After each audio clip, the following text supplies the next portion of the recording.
de hormônio, então todo bruxando as crianças, tratado, transgênero.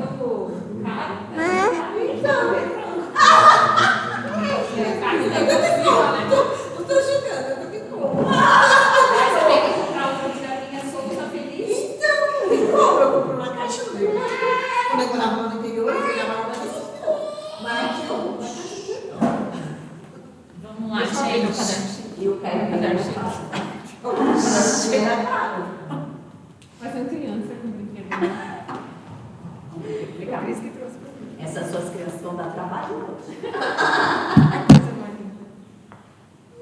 Podemos. Vamos lá, gente. A gente vai começar nosso encontro. Tem muita gente que teve evento de fim de ano, apresentação de escola, viagem. E a gente até colocou isso, eu e a Marcinha. Falei assim, gente, foi uma data meio de fim de ano, a gente tem que repensar um pouco. Mas a gente não queria perder a oportunidade, porque a Ingrid se preparou para dar essa palestra para a gente. É uma palestra, acho que, muito necessária para a gente repensar, né? Pensar quais as diferenças entre as gerações, como a gente lida com essas diferenças, que não é fácil, né? E que Deus nos dê graça. E que Deus nos dê graça, né? Então vamos orar pela vida da Ingrid, por esse momento. Deus, muito obrigada, porque o Senhor nos trouxe aqui hoje. Obrigada porque a Ingrid se preparou para estudar a tua palavra, estudar o nosso contexto hoje, para a gente refletir em como podemos honrar o Senhor, cuidando dos nossos filhos, criando eles para a tua glória. Por isso eu te peço, Senhor, que o Senhor nos abençoe a Ingrid, que o Senhor abençoe esse tempo, que o Senhor abençoe as nossas crianças também, os nossos adolescentes que estão também aprendendo, e que a tua graça e o teu favor esteja sobre eles. No nome de Jesus. Amém. Babá? Vou falar no microfone para poder gravar ali, tá? Senão estaria aqui sentada em cima com vocês. Bom, acho que eu já cumprimentei todo mundo, né? E eu tenho um desafio hoje que é tentar trazer um tema muito vasto, muito grande, em pouco tempo. Então, eu vou tentar. Eu selecionei aquilo que eu julgo mais importante, que possa contribuir com vocês. E antes de falar, né, sobre o assunto, eu queria explicar o porquê que eu estou falando sobre isso aqui, né? Então, enfim, não sou mãe, mas essa sensação de abismo entre as gerações, entre mim e os mais novos, passou a me incomodar. Não sei, acho que talvez vocês já tenham experimentado essa mesma sensação, assim, né? De, meu Deus, eu não tenho assunto, eu não sei do que ele está falando. E eu comecei a me preocupar com a nossa responsabilidade como igreja, porque como igreja de Cristo a gente tem que pastorear mutuamente, né, uns aos outros. Então, entender que isso se tornou algo importante, e também como igreja local, né, como parte do Ministério de Ensino, comecei a me perguntar como que a gente se comunica de forma efetiva com as gerações que vêm depois de nós. E aí, esse ano, então, eu passei estudando sobre esse assunto e decidi, né, conversando com as meninas, compartilhar, porque eu acho que essa é a angústia de pais e professores também, né. Eu não vou ficar aqui citando referências e as pesquisas e tal, porque senão vocês vão dormir, mas tudo que eu vou trazer aqui são dados de fontes embasadas e tudo bem consolidado, né? O nosso cronograma, a gente vai falar um pouquinho sobre a dinâmica das gerações, entender qual que é essa divisão. Depois a gente vai dar um zoom nas gerações Z e alfa, que são as gerações, né, dos filhos de vocês. E aí a gente vai fazer uma pequena pausa, conversa um pouquinho, e depois eu volto para falar de alguns recursos práticos de como lidar, e por fim uma palavra pastoral, algo que vem do... Né, vamos ver o que o Evangelho diz a respeito de tudo isso que a gente vai falar, certo? Antes de entrar no tema propriamente dito, eu queria prevenir vocês de um erro que pode acontecer aí na mente de vocês à medida que forem me ouvindo, né? Quando a gente vai falar de gerações, a gente faz isso sem perceber, eu mesmo tinha essa sensação. Então a gente precisa ter algumas coisas em mente, assim, a sua geração, ela não é melhor nem pior que as outras. E todas elas têm potencialidades e fraquezas, pontos fortes e fracos, e que todas elas vão passar também. Então é importante a gente fazer esse exercício, porque à medida que eu vou falando, pode ser que você pense assim, assim, não, porque na minha época não tinha esse tipo de coisa. Ou então, desespero, né? Meu Deus, está tudo perdido, acabou. Né? A gente tende a fazer isso. E é curioso que, quando a gente vai estudar sobre gerações, você vê que a geração anterior sempre fala a mesma coisa sobre a geração seguinte. Então, esse tipo de... Conversando, né, com o Lucas, com um amigo, ele até falou que leu uma vez um livro, um trecho falando assim, essa geração está perdida e o mundo vai se acabar por causa da geração que vem depois. E aí você encontra relatos disso, na época de Sócrates, nos tempos de Jesus, na Idade Média, na Reforma, no século XX. Então, em todo momento da história, sempre tem a geração que vai trazer o Apocalipse. Que bom. Então, assim, vamos fazer esse exercício. Em cada geração, você vai dizer, não, ela tem pontos fortes, ela tem pontos fracos, e a gente vai pensar sobre isso. Tá certo?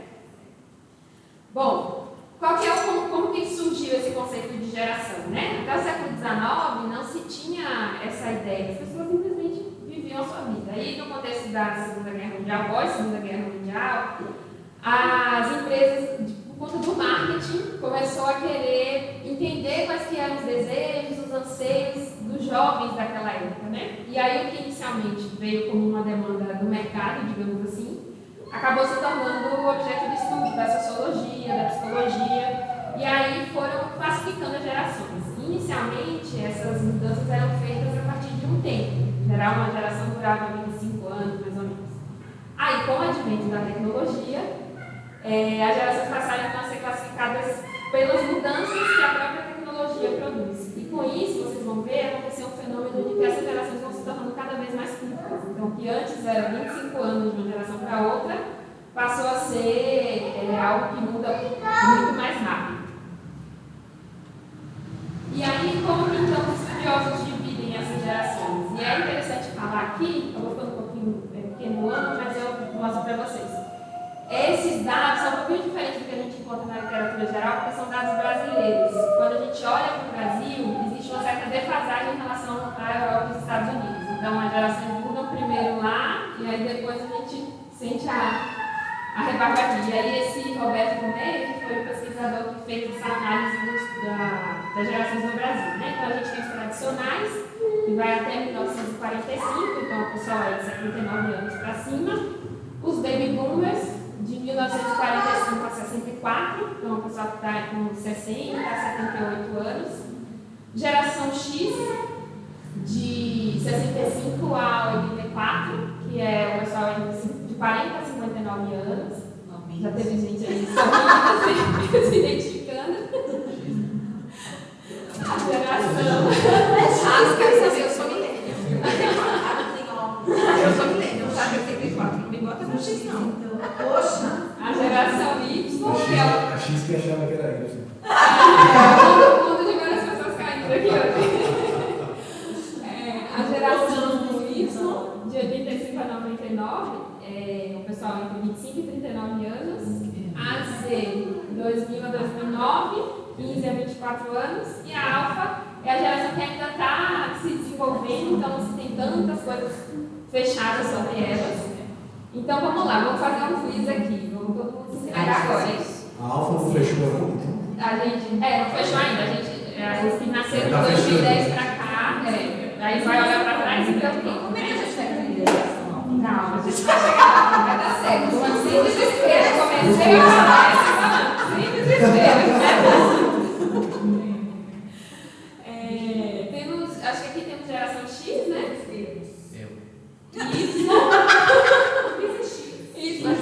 Y. Não, mas quem é a gente é Y. Vem me tirar o meu milênio, não. Você é milênio ou não? Eu era até ontem.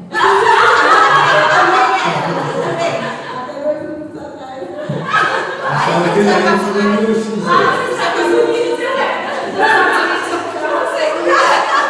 No meu coração eu sou milênio.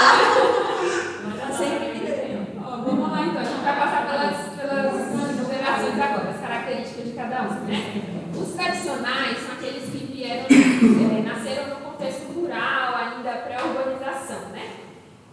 Como foi o período da Segunda Guerra Mundial e da crise lá de 29, né, nos Estados Unidos, da Grande Depressão, então eles viveram um período que de muita instabilidade, né? Instabilidade gerada pela guerra.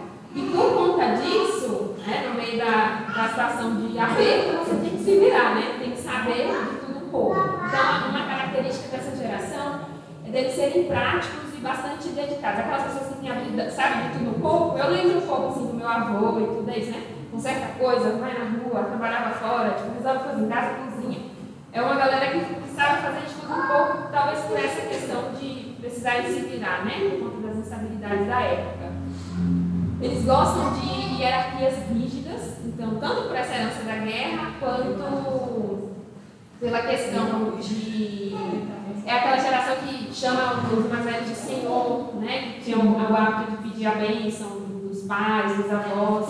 Então, para essa geração, o título ele já garantia respeito, né? Respeita que é seu avô, respeita que é seu pai, chama de senhor. Então, é uma geração que tende a respeitar bem figuras de autoridade, consegue lidar bem com figuras de autoridade, mas, por outro lado, como eu falei, potencialidades e fraquezas. Também é uma geração mais suscetível à obediência cega e a se submeter a situações de abuso. Não sei se vocês, mas eu lembro dessas histórias até, né?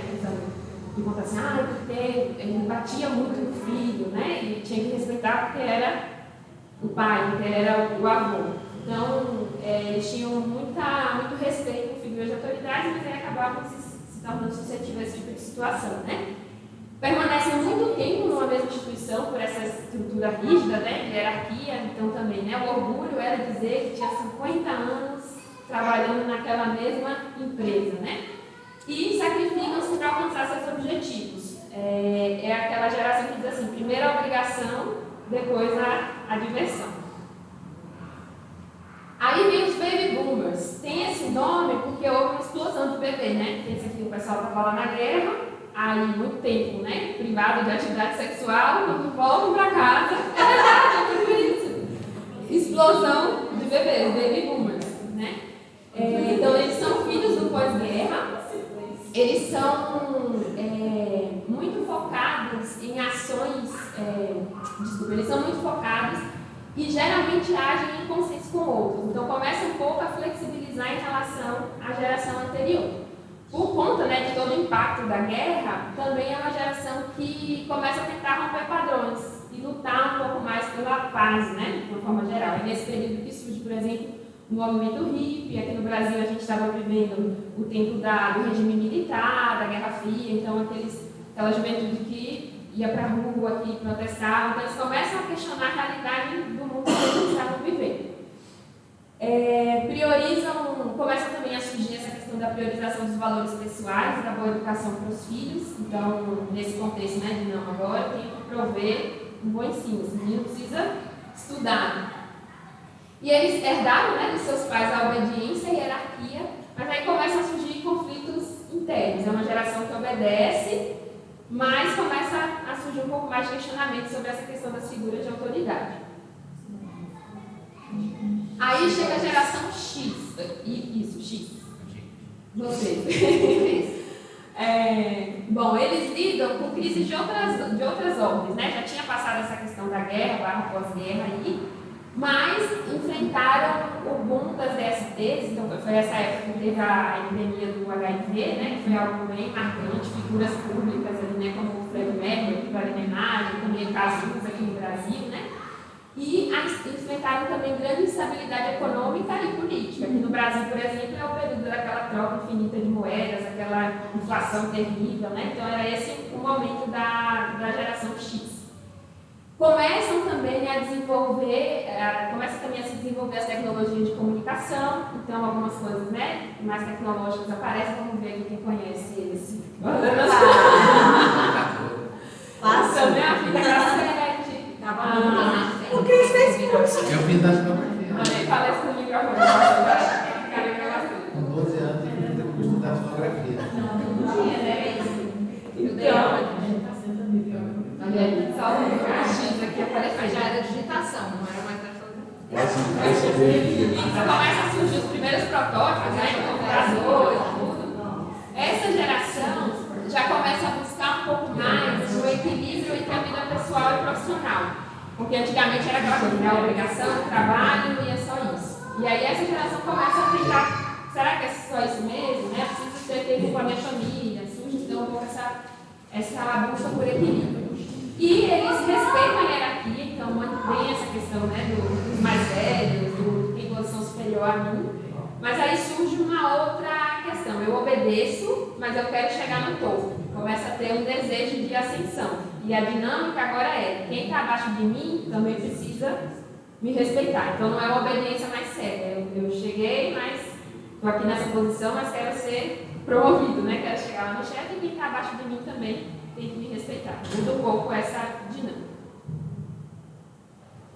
Aí a gente chega então com a geração Y, que também são chamados, né, de millennials, por conta que passaram aí pela transição do milênio.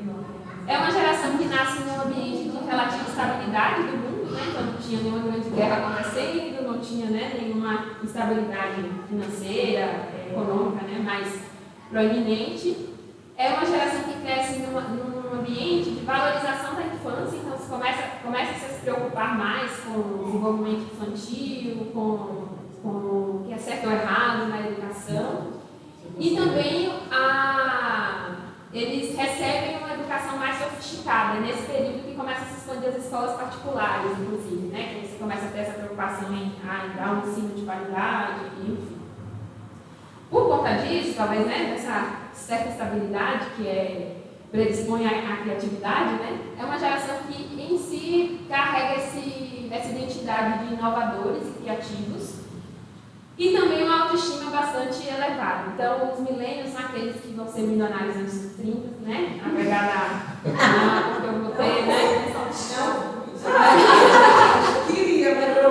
Primeiro milhão. Então, isso. Né? Corre Undertale, essas coisas assim. Porque a gente não é Y, né? Isso. A gente é X. É aqui que começam a surgir essas coisas. E aí, aquele protótipo de tecnologia que aconteceu na geração anterior, agora começa a se desenvolver de forma mais ampla, né? E eles se tornam, então, usuários da internet, né? Ainda que de escada, eu falo isso todo do barulhinho, né? Da internet de escada. E outras tecnologias também. Então, por exemplo, é nessa época que surge o micro-ondas. E por um lado, isso é uma coisa que facilita bastante a vida, mas começa a surgir nessa geração uma certa impaciência. Ou seja, você se acostuma com um estilo de vida mais rápido e aí você não quer esperar mais nada, né? Então, é uma geração onde o imediatismo começa a aparecer de forma mais proeminente. Como uma marca disso até, começa a ter essa questão da valorização do propósito. Então, o millennial, ele tende a não se submeter a uma atividade que não faz sentido. Então, assim, eu não vou permanecer fazendo esse curso se esse curso não tem a ver com o meu propósito, se ele não tem nada a ver comigo. Então, é uma geração que tende a trocar de emprego com muita frequência. E, às vezes, fazendo um parêntese pessoal aqui, eu achava que era uma coisa assim, não quero mais, vou embora, não. Mas não, às vezes eu realmente tenho isso, assim, não tá bom aqui, então eu vou procurar outra coisa, sabe, assim? Tipo, como uma marca da geração mesmo. E tanto que é isso, né? Antes as gerações anteriores se gabavam de, não, porque eu tenho 30 anos aqui nessa empresa. Hoje, o millennial seria, nossa, você já tem 2 anos aqui, sabe? Então Não virou presidente. não virou presidente, então tem que procurar outra coisa. O Vini já captou a essência dos millennials.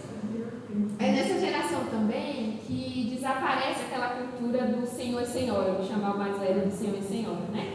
E a liderança, o trabalho, então, ele passa a ser em rede. A hierarquia não funciona. Então, uma característica, né, do mundo das pessoas que são do mundo corporativo, profissional, falam muito, às vezes ele não vai falar com o superior, ele vai direto lá no presidente da empresa se ele tem uma questão. Porque essa questão de hierarquia, eu falo como primeiro, para depois, né, ir escalonando, não funciona muito bem. Então, é uma lógica de trabalho por rede, em rede, e o líder agora é mentor, não é mais líder, né? Porque você só valoriza a opinião de alguém que está ali trabalhando em cooperação com você, né? Então, ele não te lidera mais, ele te mentoreia. E aí, então, nos anos 2000, chegamos na geração Z, que eles são também chamados, né, de Centennials ou iGen. A Wendy, que é uma psicóloga norte-americana que pesquisa bastante sobre isso, ela chamou assim por causa do internet, iPhone, então virou iGen. E aí, um dos principais livros dela, né, sobre essa geração, ela traz algumas características, né, 10 tendências da geração G. Essa geração é chamada de nativos digitais, porque para eles não existe distinção entre o mundo online e offline. Então, eles já nasceram nesse contexto de coisa, né? E vai ser impossível eu falar detalhadamente de todos esses aspectos, então eu vou citar alguns de forma mais breve, e aí vou me aprofundar em 3 deles que eu acho que são os mais importantes assim para nós, certo? Então, 10 tendências da geração G. Primeira delas, internet. Então, a gente já falou aqui, né? Eles passam a maior parte do tempo com interações no mundo online. Tem um desenvolvimento lento. Eles demoram mais, esses são dados de estudos, para se desenvolver tanto fisicamente quanto emocionalmente do que as gerações anteriores. Então, esse crescimento, né, psicológico, físico, ele é mais lento e é considerada a geração mais infantilizada por conta disso, de todos os tempos até agora, né? Então, a gente lida muito nessa geração com adolescentes que querem mudar o mundo no Instagram, mas que não sabem arrumar o próprio quarto. Né? Ou meninos que se acham muito inteligentes, espertos e sabem falar sobre diversos assuntos do dia do Twitter, mas não conseguem andar sozinho na rua no transporte coletivo. Né? Então, essa é uma marca dessa geração. Uma das causas desse fenômeno é o chamado overparent, que é um cuidado excessivo e um intervencionismo excessivo dos pais que acaba contribuindo para que esse desenvolvimento aconteça de forma mais lenta. Nada pessoal, tá, gente? Fazendo dados então, por conta disso, eles acabam assumindo menos responsabilidades na vida e aí os marcos da vida adulta acabam sendo mais atrasados. Eu acho que todo mundo percebe isso, né? Que antigamente, com a mesma idade, as pessoas já conseguiam ter mais independência, né? Retardou a idade que sai de casa, retardou a idade que constitui família, então isso realmente tem acontecido. O isolamento é o terceiro ponto, que tem pouco envolvimento cívico. Até nas escolas a gente percebe que se perdeu um pouco isso, né? De datas comemorativas, marcos especiais da história. Então, o envolvimento com a realidade civil, digamos assim, é um pouco mais distante para eles, né? Insegurança financeira é uma outra característica. Eles temem recessões financeiras no futuro. E aí os pesquisadores acreditam que isso tem um impacto muito grande da pandemia. É uma geração que acaba tendo medo de correr riscos financeiros e profissionais. Então, enquanto alguns ainda herdaram dos milênios aí a expectativa, né, de ficar milionário antes dos 30 anos, o que eles veem crescendo nessa geração é que muitos deles reduziram suas expectativas quanto ao futuro, quanto ao mundo. Descrença. Então, a gente vê um declínio da religião, mas eu vou aprofundar um pouquinho mais nesse tópico mais para frente. E indefinição, que ela vai dizer que são os novos posicionamentos em relação ao sexo, relacionamento e filhos. Pornografia e a prática de masturbação são causas da diminuição da prática sexual entre os centênios, a gente vai falar um pouquinho disso mais para frente. E também essa geração demonstra um certo descrédito em relação à validade do casamento como instituição. Né? Então, eles dizem assim, eu não sei porquê, não é indispensável, né, casar ou estabelecer vínculo com alguém. Isso é curioso que uma das causas para esse descrédito em relação ao casamento é fruto de algo da geração anterior. Porque na geração, né, dos seus pais, houve um boom de divórcios, né? Um certo desmantelamento da família. A gente viveu isso, né? Não sei se vocês, acho que tem essa impressão que tem um período que fala assim, nossa, tá todo mundo se separando, divorciando, virou moda de divórcio, né? Então, como essa geração cresce, né, sem essa referência de uma família feliz ou de uma família, né, com pai e mãe, isso acaba impactando no valor que eles enxergam no casamento. Então, veja como uma geração, às vezes, escolhe as consequências do pecado de outra geração. Né? Bom, eles temem também catástrofes ambientais, violência, epidemias, e aí acabam, por conta de tudo isso, optando por não se responsabilizar por ter uma criança. Então, eles também pensam menos em ter filhos, né? A tendência é que ou não tenham filhos ou tenham um filho apenas. Pai de pé, Então, aí a gente vê, né?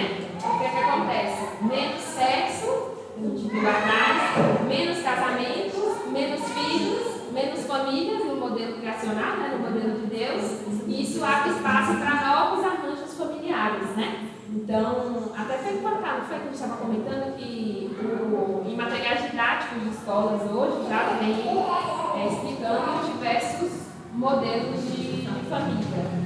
Existe também a questão do poliamor, né? Não sei se vocês já ouviram falar, que é a ideia de que você pode manter um relacionamento afetivo e sexual também, com vários parceiros diferentes e escolher a hierarquia que você quer, tipo assim, somos três e é igual a relação, somos três, mas esse aqui eu amo, esse daqui é só sexo, então existe essa ideia do poliamor.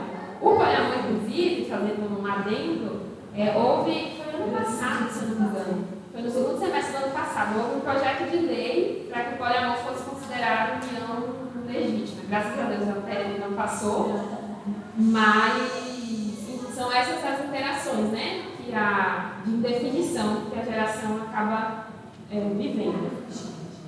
É uma geração inclusiva, então aceitação, igualdade e debates com liberdade de expressão é algo que eles valorizam, a gente vai falar um pouquinho mais desse ponto. Virtualidade, que é o declínio da interação social ao vivo, e insegurança mental.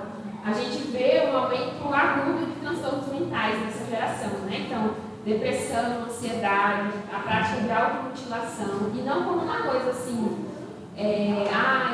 eu estou muito mal e eu vou praticar automutilação, mas como uma alternativa natural, não é de tipo assim, uma medida extrema que a pessoa está fazendo, porque chegou no nível de dor, não é o limite, mas como algo natural. Eu estou sofrendo, a automutilação é uma opção para mim, né? Para eu poder aliviar a dor que eu estou sentindo. Por conta da pandemia, também tem uma auto-vitimização muito grande, assim, né? Acabaram ficando muito isolados e tudo, então uma vida muito autocentrada, né? A gente vê nessa geração. E aí, falando dessa questão de saúde mental, um dado de uma pesquisa interessante. Fizeram um levantamento de X músicas por ano que eram produzidas ao longo dos últimos 50 anos. E aí o que se nota, que assim, a cultura ela é um reflexo do que a sociedade está vivendo, né? Então o que se nota é que as canções têm se tornado cada vez mais tristes. Então o uso da palavra amor, por exemplo, foi cortado pela metade. Acho que fizeram uma média de 400 músicas por ano, algo assim, e se tornou 200 nessa nova geração. Em compensação, a palavra ódio, que em 1990 nem era mencionada em nenhuma das músicas que foram levantadas lá, agora é mencionado em torno de 20 a 30 vezes por ano. Então a gente vê esse adoecimento mental, digamos assim, dessa geração. E independência política, né? Acho que até por conta daquele pouco movimento cívico, eles têm visões políticas próprias, né? Então essa ideia de vou me aliar a um lado, vou, né, escolher uma bandeira para levantar, em termos políticos não é algo tão presente nessa geração. E aí, para a gente aprofundar, eu escolhi 3 tópicos que eu acho que são mais válidos, que é a internet, descrença, e vamos falar um pouco sobre essa questão da inclusão, da inclusividade, na verdade. Eu trouxe aqui umas falas, o Rodolfo Kapler, depois eu vou indicar o livro deles para vocês, ele fez uma pesquisa no Brasil, no interior de São Paulo, ouvindo jovens, então uma pesquisa qualitativa para tentar identificar essas características das gerações na realidade brasileira. Ele traz dados muito interessantes no livro dele. E aí eu trouxe 2 citações, né? Ele entrevistou diversos adolescentes em escolas aqui de São Paulo, e uma das coisas que falando sobre a internet, né? Os relatos de alguns alunos, olha o que eles dizem: a coisa que mais amo nessa vida é o meu celular, nele tenho tudo que eu preciso. E não ter rede social é tipo não existir. era o que os alunos diziam para eles, né? E aí, antes que a gente queira se jogar no chão, só para a gente entender que assim, a rede social para essa geração é comparada ao shopping center na década de 80. Então, às vezes a gente julga no sentido assim, eles estão ali no celular, viciados, mas é a realidade que eles conhecem de interação. Então, do mesmo jeito, né, que o pessoal da década de 80, depois disso também, no 90 aí, eu vou marcar com os amigos para ir no shopping, para a gente se encontrar. Do mesmo jeito que você tinha vontade de ir no shopping, eles têm vontade de estar na rede social, porque é o shopping deles, né? Uma vez por semana. Vai lá. Então, eles se relacionam pela rede, eles pedem comida pela rede, eles compram e vendem pela rede. Então, tem códigos que são próprios do mundo digital e que às vezes a gente não alcança. Então, por exemplo, uma coisa que eu descobri falando das pesquisas, né? Postar foto junto, tipo, você posta uma foto junto com a pessoa e não marca. Quer dizer que você está bravo com aquela pessoa. Então, você está dizendo assim que eu vou desconsiderar. Só que para eles é real, é o código pelo qual eles se comunicam. É uma linguagem, exatamente. Outra coisa que a gente sabe, você vai que a gente esquece de voltar e a gente Já pode ter gente achando que você está Até aproveitando esse lado aí, eles têm, falando especificamente do Instagram, ele tem o Instagram, que é, aproveitando o embalo, sobre o Instagram, eles têm, a gente descobriu 2 semanas atrás, 3 semanas atrás, conversando com eles, que tem um Instagram que é privado, ok, bloqueado e tal, tem os amigos e a família. Tem mais 2 ou 3 tipos de Instagram, que põe o nome e põe sei lá. É tipo uma senha. Então, porque daí eles só vão postar, não vai aparecer a pessoa, pode estar pessoas que ele não conhece. Gente, fiquei chocada. Como assim? São 4 tipos de Instagrams que eles podem ter. A mesma pessoa tem 4 perfis diferentes. Só que quando ele aparece. Tem mais liberdade. Uma ele posta mais coisa, outra ele posta menos. E mesmo assim, sendo privado e tal. Aí eu falei, mas vocês não entendem.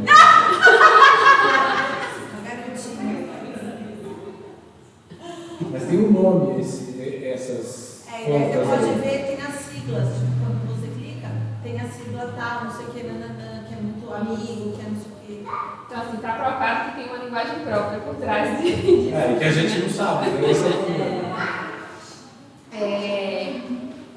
Então, um outro marco, né, em relação a essa questão do uso da internet é que os youtubers e os digital influencers se tornaram as referências deles, né? Então, a gente tem inúmeras pessoas aí com milhões de seguidores, né, canais. Então, alguns nomes aí, não sei se vocês já ouviram, né, mas o Felipe Neto, tem uma Luluca também, que é super famosa, né, tem o Cotiello, que eu não sei se é assim que fala o nome, Cotiello, isso. Então, essas pessoas é que se tornam as referências deles, né? E um dado interessante, um pouco preocupante, né, é que os estudos, né, fizeram os estudos com... Eu ia detalhar a parte neurocientífica da coisa, no meu caso. Fizeram estudos mostrando que as mesmas alterações cerebrais apresentadas por usuários de cocaína são experimentadas por adolescentes dependentes de celulares. Então, isso é um dado real. Para piorar um pouquinho mais, essa informação, eu vi recente uma outra matéria, que eu não lembro o nome do estudo, nada, mas é que além da questão da dopamina e do prazer, né, provocado pela rolagem do feed, ela colocava como pior que uma dependência de droga, porque tinha, além dessa questão da satisfação, a questão da comparação, outras questões envolvendo essa dependência do celular, que a droga em si não traz, mas o celular traz. Sabe, a questão não sei, de você se comparar, querer algo sempre melhor, enfim. A questão dos likes, assim. Essa questão dos likes, agora já caiu de novo, mas teve uma época que administração, esse dado é interessante. Funcionários que saíram das empresas do Google, da Meta, montaram uma fundação que trabalha em prol de combater os problemas da rede, né? Então, assim, são pessoas que estiveram lá dentro, digamos assim, viram, né, tudo o estrago que isso pode fazer, e aí eu esqueci o nome, não vai dar os créditos, mas é uma fundação americana. E aí, teve uma época que não podia mostrar o número de curtidas, não sei se vocês lembram dessa época no Instagram, você curtia, mas não aparecia quantas curtidas estava tendo. E foi uma medida dessa empresa, dessa fundação, tentando proteger justamente dessa questão da comparação, da busca por likes, né? Então, um ponto para a gente se atentar, né, é que existem neurocientistas e psicólogos, né, que usam dessas estratégias para explorar a vulnerabilidade psicológica, né, das crianças e dos adolescentes pelo uso das redes sociais. Um outro desdobramento, né, dessa questão da internet é que isso acaba descolando eles da realidade, né? Então, se vive um ideal de vida perfeita ali, né, na rede, e aí, olha o que alguns adolescentes da pesquisa lá do Rodolfo dizem sobre isso, né? Sobre essa questão da autocobrança e preocupação excessiva com o futuro. Aos 18, uma menina de 15 anos, aos 18 quero entrar na USP, aos 22 abrir meu próprio consultório e aos 30 defender meu doutorado em psicologia. Imagina, por quê? Porque ela está vendo a influencer lá com 2 milhões de seguidores que aos 30, né, já tinha um doutorado. E o outro menino de 15 anos também. Eu tenho 15 anos e o que já realizei? Há caras da minha idade que já estão se dando bem no YouTube ou fazendo outras coisas. Então, por essas referências, isso acaba gerando, né, essa autocobrança e a preocupação excessiva com o futuro e assim, uma preocupação completamente descolada da realidade, né? Porque assim, né, essas pessoas que estão milionárias, que têm milhões de seguidores, são uma minoria, né? E o resultado de tudo isso, né, o desdobramento principal de tudo isso é o esvaziamento das relações no mundo real. Então, né, segundo esse autor, eles ignoram a identidade real e vivem por uma espécie de procuração dos seus avatares, né? Então, ele cria um personagem ali na internet e, por isso, deixa de viver no mundo real. E aí, esse dado também é um dado de pesquisa. A principal causa de solidão entre os adolescentes é o smartphone e todos os problemas que vêm dele, né? Então, além dessas questões que a gente mostrou, tem ainda, né, dados de pesquisa mostrando a alteração da capacidade do sono, um fenômeno chamado FOMO, que é Fear of Missing Out, que é o medo de perder, né, medo de ficar fora. Então, se eu ficar aqui 1 hora fora do Instagram, a minha amiga postar foto e eu não ver. Se eu não tiver todo dia, meu engajamento vai cair e aí ninguém vai ver as minhas postagens. Então, eles acabam passando por isso. Gera também, né, síndrome do pensamento acelerado, ansiedade, porque eles acabam sendo expostos a um repertório, né, tem que lidar com realidades que eles às vezes não têm maturidade para lidar e a internet joga tudo aí para você ver. Depressão, suicídio, a própria questão da violência digital, então é fake news toda hora, discurso de ódio, o hate, né, não sei se todo mundo conhece essa palavra, né, que é a ideia da incitação ao ódio, né, do discurso de ódio gratuito. Existe, enfim, um sistema por trás disso, sabe? Controlando as informações, atacando pessoas sem nenhum motivo aparente. Então, assim, são muitas as questões que vêm dessa questão da internet. Ainda sobre alguns desdobramentos em relação a isso, né? A gente tem o sexting, que é o envio de nudes como mensagem de texto. Então, fotos, né, você, ou de roupa íntima, às vezes até como mensagem de texto. E uma coisa que o autor lá da pesquisa fala é que eles falam sobre isso com muita naturalidade. Como se fosse quando você diz, oi, boa tarde no Instagram, você manda um nude. Existe até essa expressão, manda nudes bebê, que é de uma música de um MC aí que acabou se popularizando entre eles. Então, tipo assim, beijo, beijo, tchau, manda nudes bebê, sabe? Assim como um cumprimento. Então, sexting é uma coisa que a gente, né, que eles têm lidado. E o impacto, os pesquisas mostram que o impacto na saúde mental de você ser coagido a fazer o sexting causa mais danos do que a coerção para o sexo presencial forçado. Isso. Então, na vida real, né? Os impactos na saúde mental de você ser coagido a fazer sexting, porque tem muitas que fazem para ser aceitos, mesmo estando desconfortáveis, às vezes é maior do que uma coação para uma relação sexual na vida real. Existe também o ghosting, que é quando o parceiro desaparece sem explicação. Então você está conversando ali com a menina, aí mandou o nude, né, o sexting, e do nada ele desaparece, né? Então, sem deixar informação, pode acontecer com relacionamentos amorosos, mas também com amizades. Então, é uma prática que autentica o medo de se relacionar deles, né? Então, não quero mais, e aí some, é o ghosting. O poliamor, que a gente já falou, e a questão da pornografia, né? Acho que a gente precisaria de uma palestra só para falar sobre pornografia, porque tem muita coisa sobre esse assunto.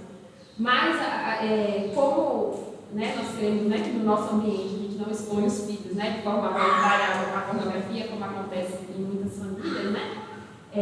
Mas ainda assim eu quis trazer alguns dados que a gente precisa se atentar, que o gestual visto nas selfies da geração Z, eles são importados da indústria pornográfica. Então, não sei se vocês veem, né? Hoje em dia as meninas todas tiram foto de biquíni, né? E tem umas posturas, tipo assim, no automático vai e faz o biquíni. Ou tem uma outra, eu devia ter posto pra mim, vincular a imagem de mim. E tem umas poses, né? Que às vezes, pra quê mesmo, né? Tipo, junta todo mundo pra tirar foto, aí prontamente para a pose. E aí é curioso porque essas poses são poses da indústria pornográfica, que se popularizaram de tal forma que hoje eles são, e faz todo sentido. Então, vira cultura popular. Vira cultura popular, exatamente. A pornografia na pornografia. E a pornografia tem papel importante no tráfico sexual, na exploração infantil, na violência sexual. E mesmo que a gente diga assim, a gente não expõe nossos filhos à pornografia, mas olhem esse dado, 40% das crianças entre 10 e 17 anos foram expostas à pornografia por acidente. Então, mesmo você tentando bloquear o uso das redes, acaba aumentando esse risco. E aí, por conta de tudo isso, junto tudo isso, as pesquisas mostram que a atividade sexual da geração Z teve uma diminuição em relação aos pais e avós na mesma idade. Então, na mesma idade, a geração Z faz menos sexo do que os pais e avós, né? Do que o X. Mas aí você vai pensar com 24 anos. Porque se eles nasceram nos anos 2000. Exatamente. Então, assim, isso tem desdobramentos, né? Porque isso gera problemas futuros no casamento. E também a própria exposição à pornografia aumenta a tendência a perversões sexuais, né? Então não é uma coisa inócua, né? E aí, então, como protegê-los, né? E eu gosto muito dessas saídas que foram sugeridas pelo próprio Rodolfo, né? O autor da pesquisa no livro dele. Ele diz assim, menores de 14 anos que são vulneráveis sexualmente devem ser monitorados pelos pais. Então, eu acho que a gente precisa encarar a realidade de que o uso de telas sem monitoramento, indiscriminadamente, é danoso para as crianças, né, e os adolescentes. E às vezes a gente fica assim, mas como que eu vou equilibrar a tela com os colegas? Eu sei que não é fácil, mas eu acho que a gente tem que partir desse pressuposto, de que é algo que as pesquisas mostram que é danoso, né? Então, do mesmo jeito que você não deixaria o filho brincar com arma, eu ia falar com uma perna, mas se não assim, existem formas seguras de usar a rede social e de usar a internet, né? Então, aplicativos, né, de controle parental, ferramentas para poder monitorar e fazer esse esforço mesmo, tudo isso que a gente falou aqui, para protegê-los mesmo, porque no fim das contas pode parecer difícil, né? E é uma luta mesmo, né? Tirar o celular deles e limitar o acesso à rede, mas é algo que protege eles, né? Tanto do ponto de vista cognitivo, físico, emocional e espiritual também, né? Então, de fato, assim, existe o tempo de tela recomendado, né, pelas organizações aí de saúde e tudo, e é tentar seguir isso mesmo e monitorar o conteúdo, principalmente, né? E um passo além é a educação sexual digital, porque a gente viu que está tudo se tornando virtual, né? E às vezes, eu imagino que seja um temor dos pais, a questão da gravidez na adolescência, né? A questão de DSTs e tudo, que são, né, desdobramentos do sexo presencial, né, que agora parece que tem dois tipos, né? Mas esses problemas têm caído na população, né, mais jovem. Então, o foco precisa ser numa educação sexual digital, no sentido dessa questão, olha, você não pode mandar foto seminu para ninguém, por mais que isso seja normal entre seus colegas, né? Então, eu lembrei de urologista, urologista, né? Aí a gente chegou lá e o urologista perguntou para ele, por que você veio aqui? Ele falou, olha, porque eu achei melhor não pesquisar no Google, porque senão ia aparecer um monte de foto pornográfica e eu quero fazer uma pergunta para você. Aí eu assim, ai, Jesus amado, mas eu achei tão legal da ela, então eu falei, que legal dele. Ele falou, mãe, porque se eu pesquisar, nunca mais vai aparecer, deixar de aparecer essas coisas. Ele falou, então eu não quis pesquisar, por isso eu quis ir no médico. Eu falei, ai, ufa, graças a Deus, mas eles terem essa consciência de, tipo, eu fui pesquisar. Dor de cabeça. A primeira coisa que você vai fazer, você vai no Google, né? Tipo, dia de vacina. Qualquer coisa você faz isso. Aí, então, ele falou isso, eu falei, ai, que bom que você quis ir no médico, né? Do que pesquisar. Ele falou, então acho que isso é até bom para eles, né? Vai no médico, pergunta para quem sabe, conversa, né? Nem tudo a internet vai te oferecer de bom, né? Exatamente. E até apresentar essas perspectivas como algo danoso mesmo, né? Olha, se você consumir, né, pornografia, né, isso vai te gerar prejuízos, né? Então, acho que ter essa conversa honesta e talvez ter essa preocupação com relação à educação sexual digital, né? Porque pelo menos na minha cabeça, a orientar o adolescente era falar, né, sobre prevenir gravidez, DST, né? Antigamente. E hoje em dia parece que os problemas são outros, e às vezes a gente não se atentou a isso, né? Bom, com relação à fé da geração, então esse é o capítulo internet, né? Com relação à fé, eles são mais religiosos, porém menos comprometidos com suas comunidades de fé. O Brasil, ele é o terceiro país mais religioso do mundo. Então, isso acaba se refletindo entre os centennials também, né? Eles têm aumentado em quantidade de evangélicos, digamos assim, mas eles acreditam que é possível ser cristão e não participar da igreja, e que está tudo bem, não é um problema, né? Então, isso aparece na forma do movimento dos desigrejados, que tem crescido bastante, né? Na pesquisa que foi feita aqui no Brasil, do Rodolfo, a maioria dos cristãos, tanto católicos quanto evangélicos, né, desses adolescentes católicos evangélicos, iam na igreja 1 a 2 vezes por mês. E está tudo bem, não é uma questão. Eu posso ser de Jesus e ir na igreja 1 vez por mês que está tudo certo. Então, alguns dados aí, né, sobre essa geração evangélica. Os centennials caminham para se tornarem predominantemente evangélicos, sobretudo nas classes sociais mais baixas e filiados a igrejas pentecostais e neopentecostais. Tem até um livro que chama O Povo de Deus, que é um livro de um jornalista pesquisador, não é cristão, mas ele fala do impacto das comunidades evangélicas, né, dentro da sociedade, das periferias. Bom, e qual que é o conteúdo desse evangelho, né, que aí talvez seja o nosso maior desafio? São mensagens altamente contextualizadas para o seu tempo, com foco no bem-estar e com ênfase motivacional. A maioria deles diz que vão para a igreja porque a música é legal e porque o pastor tem uma fala descolada. E uma percepção de que Deus existe para realizar desejos e resolver os problemas das pessoas. Um dos meninos lá da pesquisa, ele falava assim, se eu não estou com nenhuma necessidade, com nenhum problema, eu não vejo porque eu tenho que ir para a igreja, entendeu? Posso continuar caminhando com Deus aqui tranquilo. Então, embora eles sejam religiosos, e isso até não, eu estou dando aula agora, né, lidando com acadêmicos, e eu percebo isso, que os jovens, né, que são cristãos, eles não têm tanto receio, assim, sabe, de dizer que são crentes. Então, já teve menina com blusa com versículo, sabe assim, não, porque na minha igreja, não sei o que, tipo assim, que, pelo menos na minha época, era aquela coisa que você tentava vergonha, assim, falar assim, ai meu Deus, não me julgar e tudo. Então, assim, eles não têm problemas em se declarar evangélicos, mas o problema é o evangelho raso, né? É o evangelho que é autocentrado, que mistura com coach, e aí a gente tem várias figuras que Não, tem que olhar no Instagram, você olha umas pessoas que falam, nossa, mas tá, tipo, põe um versículo e a poupança lá. Aí fala, exatamente. uai, alguma coisa tá errada aqui, né? Tomando E- sol, quase de complexo. Então, tipo, pra todo mundo ficar raso, né? Exatamente. Tipo, eu quero deixar zero raiz, né? Sem raiz, né? Tipo, é bonita a frase. Sei lá, a sensação que eu tenho é essa, né? E é evangélico, né? É como se fosse uma ondinha, uma onda de uma moda.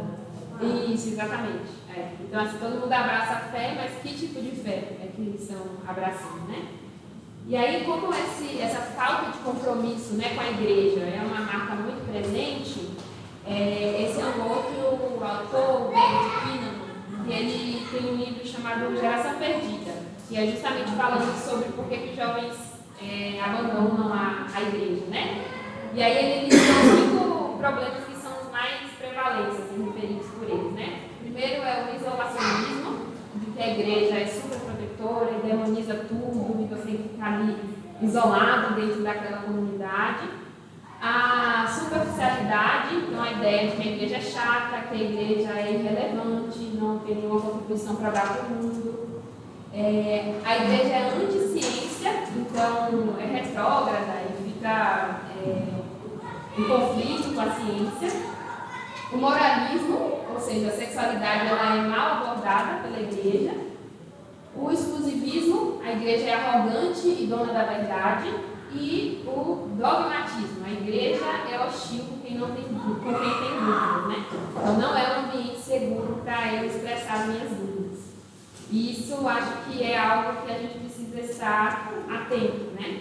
Eles vão trazer as suas questões, né? As questões do seu tempo. E a gente precisa ter um olhar acolhedor para tudo isso, né? Porque não se sentir à vontade para expressar as suas questões é um dos motivos pelos quais eles saem da igreja. Então, aqui uma provocação para a gente ir pensando, né? Os futuros líderes da igreja são membros dessa geração. Então, a gente não tem como fugir disso, né? O que é que nós temos feito a respeito disso? E eu fico me perguntando também se nós mesmos não temos sido alcançados pelo espírito dessa era, né? Porque muitas das coisas que são próprias dessa geração, a gente também acaba assimilando, né? Sem perceber, consumindo sem perceber. Bom, aí geração inclusiva. Eles são defensores da igualdade racial e de gênero, dos direitos da comunidade LGBTQIA+, e das causas ambientais. Então, eles são mais inclinados a ter experiências homoafetivas e a bissexualidade como algo normal, né? Natural, que faz parte ali do meio onde eles vivem. Eles convivem com o conceito de gênero fluido, ou seja, você pode ter vários gêneros ao mesmo tempo ou não se identificar com o seu gênero de nascimento. Então, só algumas terminologias para a gente entender, né? O agênero, que acho que não tem gênero nenhum, não tem gênero nenhum, que é diferente de não ter definido. Assim, não é nada. Não binário. Isso. Aí o cisgênero é o que se identifica com o gênero de nascimento. O bigênero é o que tem os dois. Ora ele se identifica como masculino, ora como feminino. Então, às vezes, no mesmo dia pode mudar. Por exemplo. O transgênero, que aí tem um gênero, né? Eu nasci homem, mas me identifico como mulher e vice-versa. O pangênero, que são todos os gêneros juntos. Então, você pode variar dessas categorias todas dentro de uma única pessoa. O andrógeno, que é masculino e feminino ao mesmo tempo. o bigênero, que ao mesmo tempo ele é masculino e feminino, e os neutros, que aí é o que você tinha falado, né? Mas peraí, nem sei, o andrógeno é masculino e feminino, e o bigênero não é masculino e feminino? É que o andrógeno ele é masculino e feminino ao mesmo tempo. Então ele carrega características femininas e masculinas ao mesmo tempo. E no sentimento também, na prática sexual, é tudo junto. E o bigênero não, ele é ora homem, ora mulher. Então essa semana eu me sinto homem, então eu sou homem. Na próxima semana eu me sinto mulher, então eu sou mulher. E aí, gente, a gente pode olhar para essas coisas com certo, às vezes a vontade de rir, né? Mas essas são realidades que fazem parte da vida da geração Z. E estão presentes, inclusive, nos entretenimentos que eles consomem, né? Então, as séries, por exemplo, eu coloquei algumas aí só para exemplificar, já trazem personagens com gênero fluido como parte do elenco normal ali, né? Então, se a gente quer alcançar essa geração, a gente precisa conhecer essas coisas, né? Então, assim, a gente não conhece esses conceitos, mas a maioria deles conhece, vão ser expostos a isso, né? Na escola, nos ambientes onde eles estão.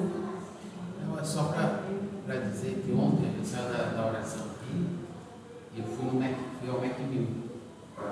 Um amigo meu veio orar e falou, Renato. Ele estava com a esposa e o filho, o João estava aqui, e falou, vamos ver.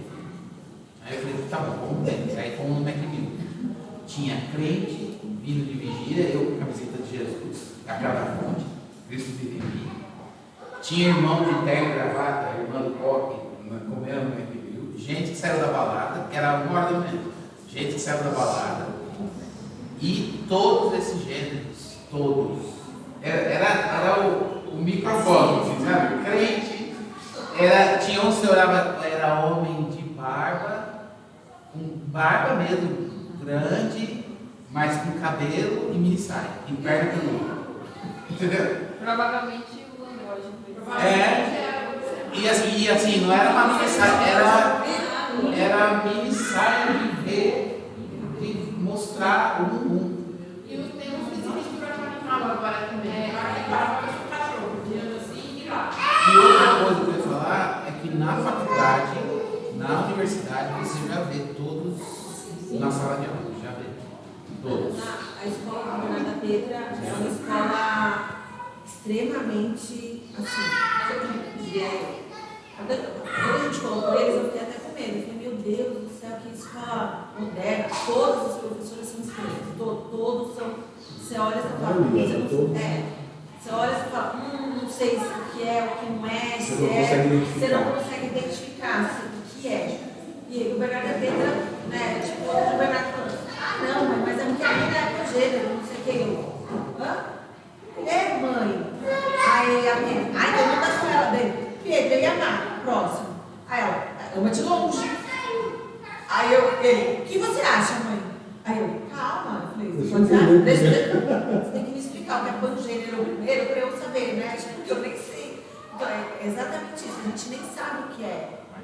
E eles estão todos aqui, quando a gente trouxe a menina lá do Oriente Médio, e ela pediu para comprar Havaianas no shopping. E aí, na porta, ela parou. Eu falei, não, vou tentar. Ela é normal isso para você? Eu falei, normal, estou indo na loja. Eu não tinha esse atendente, ela não é normal para mim. Aí eu fiquei parada assim, olha aquilo, não é normal no meu país. E era. E aí, aceitável para o Islã, né? E não existe. Era um convite de mulher. Ela não existe no meu país. Aí eu tive que ir para outro shopping. Aí eu achei uma loja que continha uma pessoa. Nossa, eu esqueci. Não, tá muito forte. Eu sei aí, Rotinário, sei lá.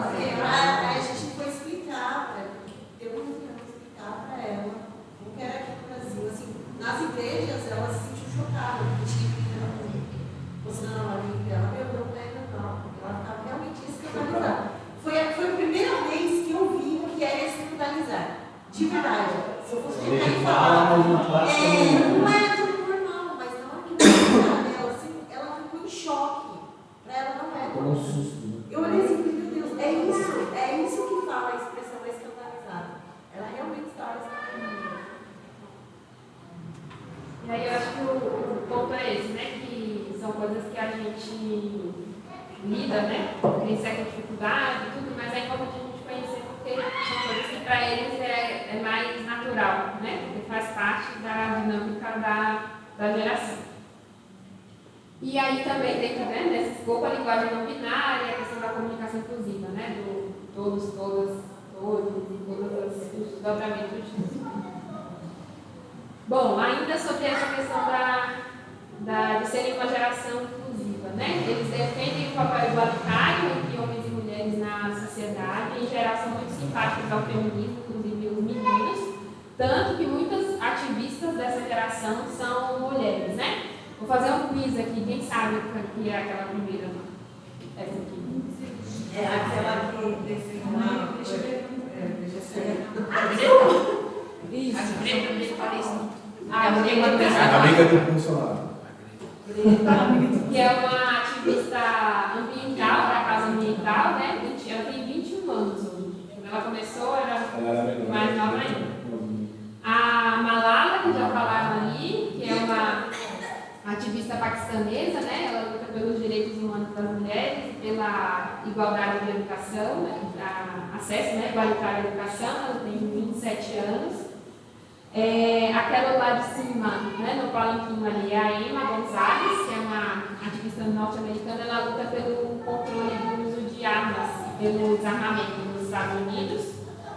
E a Mika George, que é aquela outra lá, que ela tem 25 anos hoje, mas quando ela começou ela tinha 17. E ela é uma ativista britânica contra a pobreza menstrual. Já ouviu falar desse termo?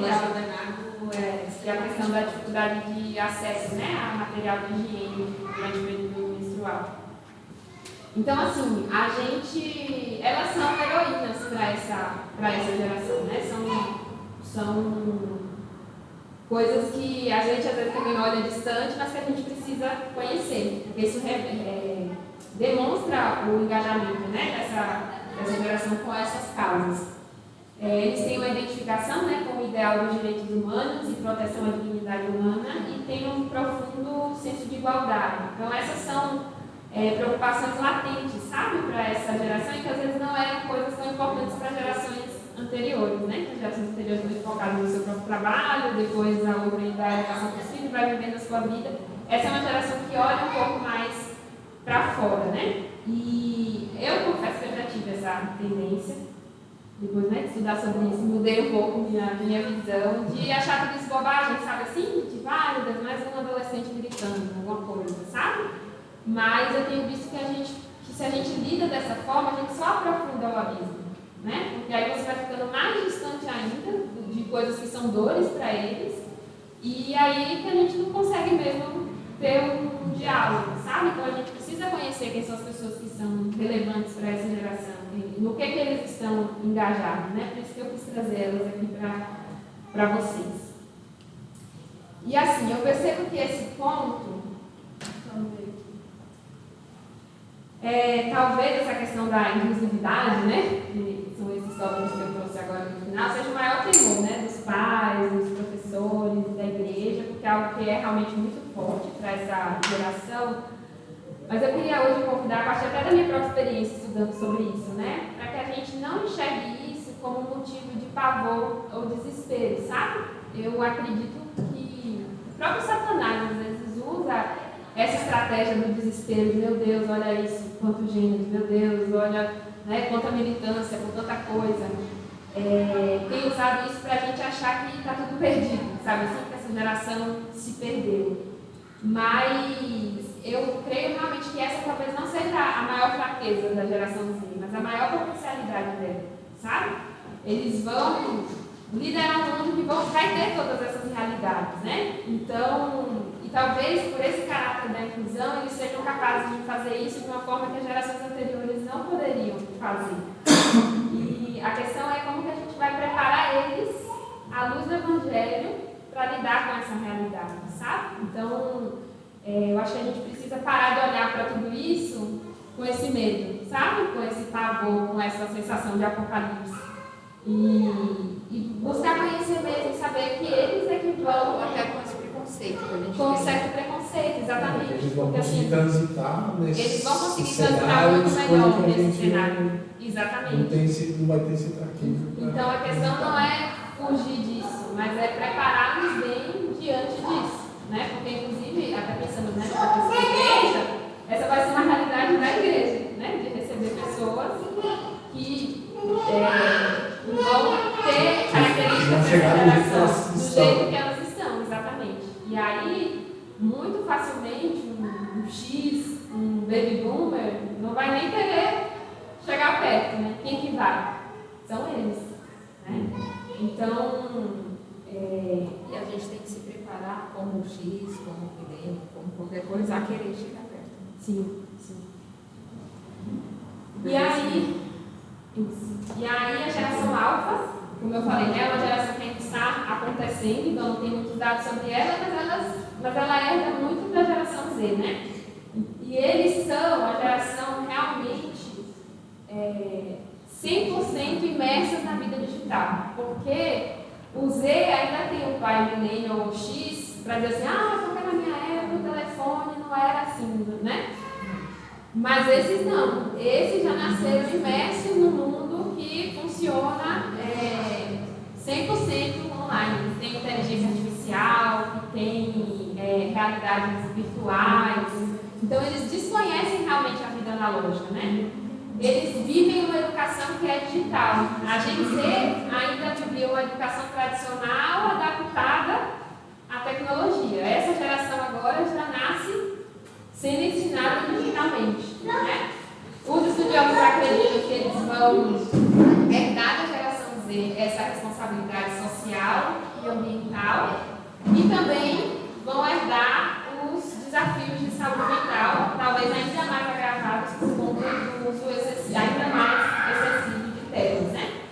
Mas acredita-se que essas coisas vão se equilibrar, provavelmente, né? A gente vai ver as consequências da nova de tudo isso, e aí depois talvez se faça o certo processo da geração lá, né? Essa lei, eu acho que vai ter que trazer um equilíbrio, né? É o que eles acreditam que vai acontecer. Então a geração Z viveu esse conflito, né? Porque era novidade, a tecnologia é novidade, então vamos dar para as crianças na escola, vamos, né? E aí de repente vai saber que não é tanto assim, vai dizer, opa, vamos tentar criar mecanismos para ser de uma forma segura, saudável, então talvez essa geração seguinte tenha um pouco mais de equilíbrio nisso, né? Bom, eu acho que eu deixei isso. Só por nessa direção que fala que eles são mais tradicionais. Isso, já tem se visto esse movimento, porque algumas coisas eles têm sido mais tradicionais, isso. Porque é justamente isso, né? Uma geração extravasa numa coisa, aí vê que não dá certo, aí dá um passo atrás e a gente vai vendo essa Tem um movimento já que eles não querem ter celular, tipo, quer o celular antigo, quer smartphone que é o antigo, quer o meu primeiro gradiente, quer já tem voltado ao Discman, essas coisas fone assim. grande. Nossa, essa semana eu comprei Meu primeiro gradiente. esse grava, porque ele fica se enganando, assim, aí eu queria gravar, nossa, isso não facilita mais que eu tenho. E máquina fotográfica, tipo, Bolsa de assim. as meninas têm bem 8 bits, assim. Bom, gente, espero até aqui com um monte de informação, né? Deixei vocês de cabelo em pé, talvez. Espero que não. Eu vou passar agora para os recursos práticos e a palavra pastoral. Aí eu queria saber se vocês querem 5 minutos para beber uma água e ir ao banheiro ou se eu quero direto. Então, 5 minutinhos. Prometo que essa segunda parte vai ser mais sucinta. Eu quero bandeja comigo.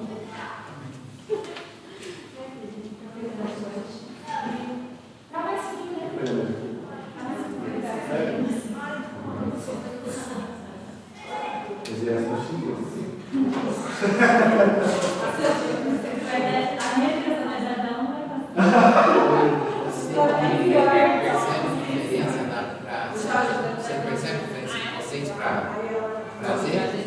Percebe? Oi, Cris, você não acha que essa geração, da geração Z, que começou esse negócio de gênero,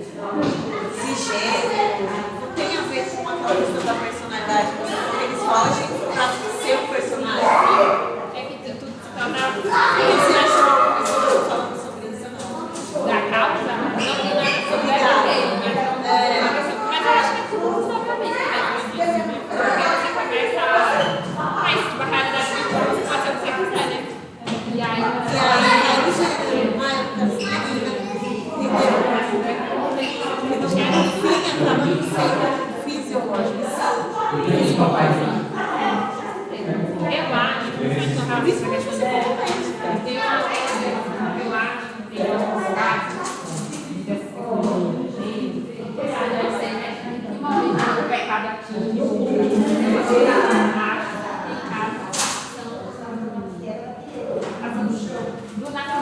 eu acho que tem mas assim, eu acho que não sei, eu acho que tem casos que parecem emocionalmente, nasce com aquela inclinação, assim, vai demonstrando isso desde muito cedo, sabe? Mas a grande maioria, eu acho que é a questão de sociedade, você dá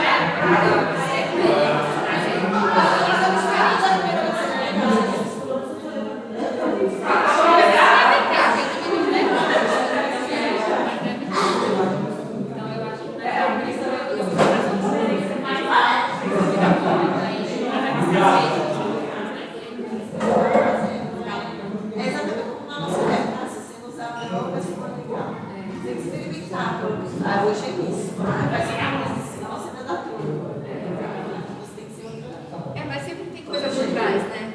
Não é só assim, sempre tem algo por trás que deixa a pessoa fragilizada o suficiente para não ter se a família é forte, é menos chance da criança se soltar, assim, sabe?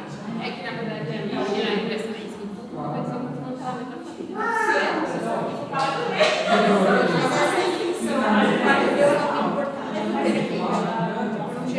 Porque eu já achava que a minha vida já era confortável. Por que é suportável? Entendeu? Na adolescência, assim, eu tinha limite. Eu falasse assim, já tomei mais 10 cartões. Não, mas eu tô disponível. Eu já tomei uma cartão com 10 minutinhos, assim, porque uma vez tomei 6, não deu uma cartão. Uma garrafa de vinho, assim, e rastro, até desistir. Eu não tive pagar, eu tive esse na minha cabeça, eu não queria isso. Tipo, Você se tinha eu que ter veio uma de mim, sabe? Não, eu não tinha, eu queria morrer. Eu queria encontrar esperança. Pra mim, podia ser o fim daquilo. Eu sempre pensava assim, eu vou estudar, eu vou estudar pessoa. Deus, em algum momento, eu não conheço Deus, né? Eu falo, mas em algum momento vai ter alguma coisa que vai fazer dar certo. Jesus já tinha. Eu namorar comigo, eu não namorar. Não de Deus, tipo, não sabia. É legal. Deus. Legal. Aí, em um momento eu sabia, tipo, ou em algum momento eu fiz isso.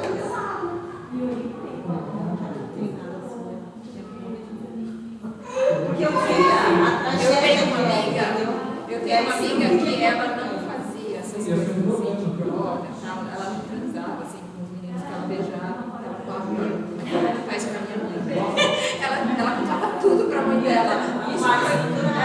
E mesmo não tendo pai assim presente, ela tinha muita proximidade com a mãe dela. Então ela não tinha Jesus, mas ela era tão próxima da mãe dela, ela falava assim, não, porque faz pra minha mãe, gente. Quando eu cheguei em casa dela, não fazia. Então ela dizia,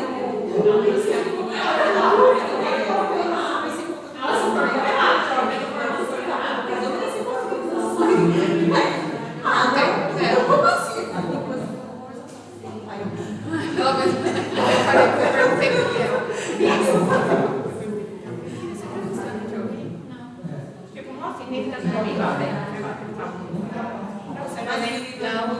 mas quando você gostar de alguém, você vai contar. Sério, você vai contar?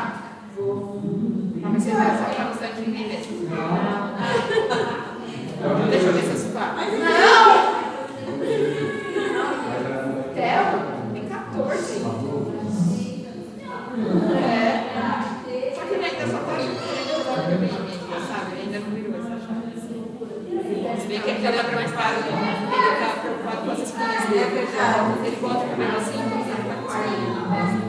Você vai comprar aquele creme secante pra mim? Que a tia Bia sabe, eu não sei, a tia Bispinha, eu não sei como é bom. É bom? Pra ele, pra mandar um link pra cá. Branco pra dormir? Vai ficar branco, vai dormir.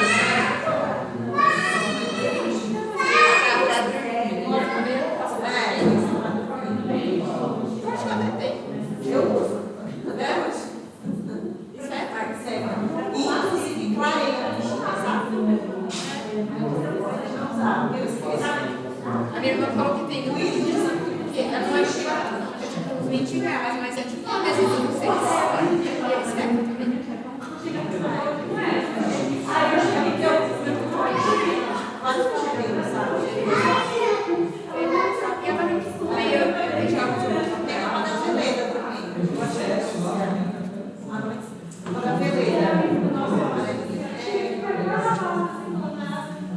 O negócio da sauna sempre fala. Então, se você for para um pouco de medicina, a pele vai começar, vai acostumar e vai fazer outros problemas. E aí você vai ter alguma também. Mas não cabe mais.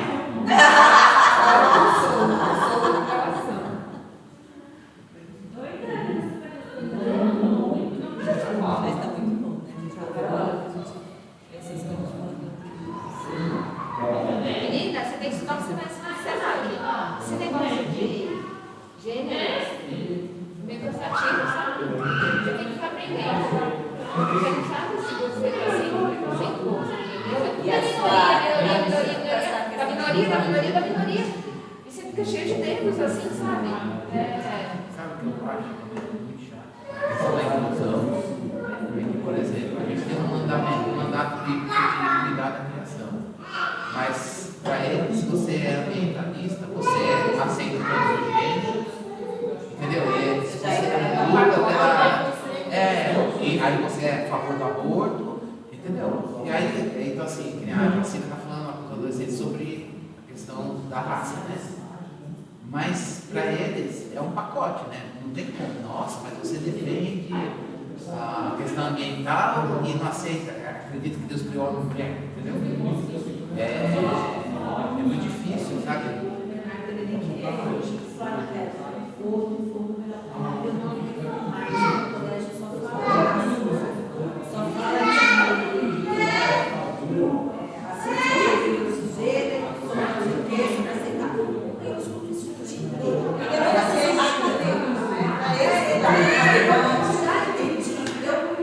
A Bíblia dá conta, gente. Eu não vou me manifestar aqui. Mas aí eu acho que é bom da Jacina é porque ela fala e ela expressa bastante. Não parece. O que ela fala, você fala, meu, não vou falar, não vou falar isso porque é outra coisa. É a visão da bandeira. É a visão da bandeira. E que a Jacira fala não é pauta. Vocês entendeu? Que a Jacira é a que vai pegar amanhã. Vocês aí, né? Para mais camiseta. Mas uma vidinha, né?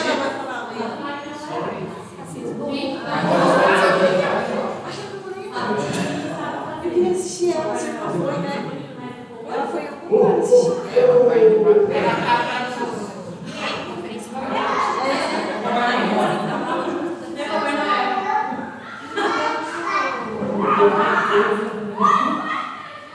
Mario, deixa que vocês vão buscar o João.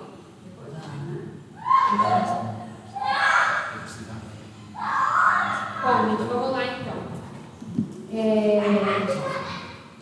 A gente falou aqui, né, foi um monte de informação sobre a realidade, mas agora a gente vai ver alguns princípios práticos de como lidar com isso. O Rodolfo, no livro dele, ele dividiu 4 categorias, e eu gostei bastante dessas categorias, então eu aproveitei elas e fui inserindo algumas outras informações, certo? Mas antes disso, assim, acho que o grande ponto é o que está contido aqui. Como que a gente lida com essas questões, né, em relação a gerações, né? Acho que a máxima mais importante é essa. O princípio importa mais do que a forma.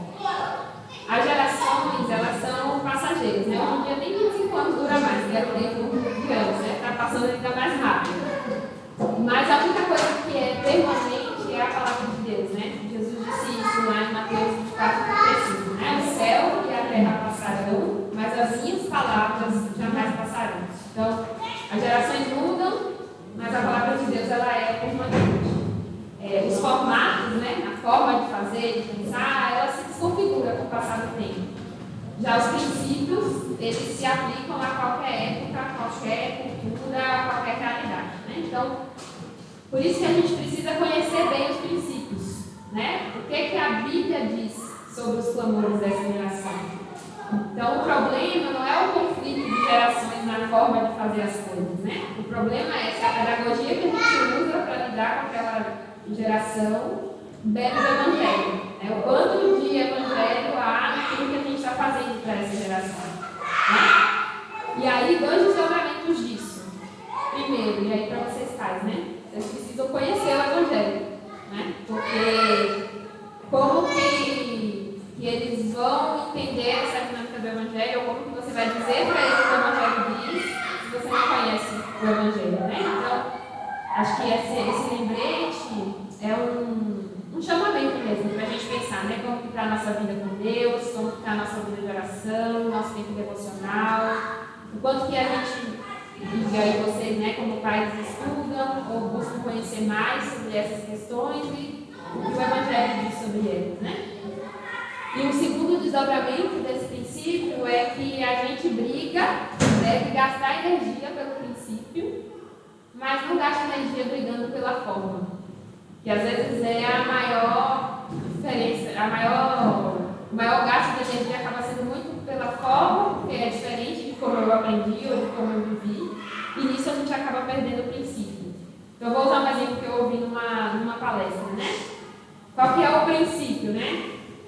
Na verdade, vocês vão me dizer se é princípio ou forma, para a gente exercitar, né? A centralidade da palavra de Deus.